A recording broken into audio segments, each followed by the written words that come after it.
My guest today is Diana McLeod, Careers Advisor at the University of Blackstable. She'll be talking to us about how our work can make us happy. Thank you for joining us, Diana. Isn't the key to happiness in the workplace keeping ourselves interested in what we do? You would think so, but it's actually quite hard to say whether it leads to happiness or not. A few months ago, I saw some results of a survey in which graduates were asked to rate different careers in terms of how interesting they were. I was amazed to see that teaching was rated as the least boring. It came in way ahead of careers in the media or in advertising. Teachers say their work is challenging, that no 2 days are the same, that they get lots of opportunities to interact with other people, and that there's some scope for using their creative skills, all things that keep them engaged. But whether they were happy or not is another question. So perhaps we should be asking, what is it that makes us unhappy at work? Yes, indeed. Common complaints are long hours, a long commute, unrealistic deadlines and job insecurity. You just can't feel happy if you know they're going to fire you any minute. That is definitely top of my list, and it's on the increase. After that, I'd put having to move away from your friends and family to take a job and contact with other people at work that is unsatisfactory in some way. Are these poor relationships at work prevalent in smaller companies too?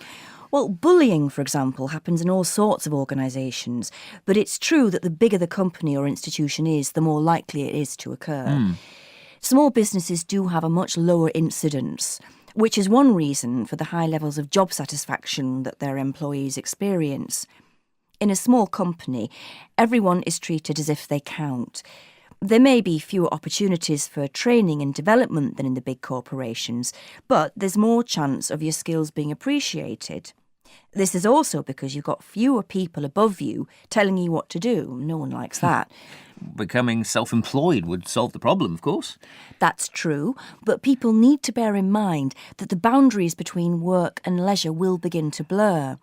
As likely as not, you'll end up with your nose to the grindstone at all hours of the day, though you probably mind that a lot less than if someone else had coerced you into working on a long weekend. You're in control of your own destiny, and that tends to make us happier. I suppose money is a great source of satisfaction, though? In fact, it doesn't make much difference once you have enough to meet all your basic needs. A bonus or pay rise might lift your spirits, but not for long, especially if you suspect you didn't deserve it. In fact, if you don't see them as being related to the quality of your work or the intensity of your efforts, they'll ultimately reduce your motivation. The carrot and stick approach won't always motivate us or keep us happy. But one key to happiness must surely be success. Happy people often are successful at work, but they were probably happy in the first place, and that affected their behaviour in such a way that their employers noticed them and promoted them. So, how do we get happy?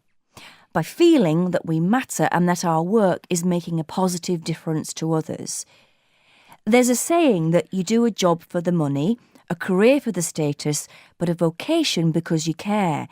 So if you would do what you do even without being paid for it, then it's pretty much guaranteed to make you happy.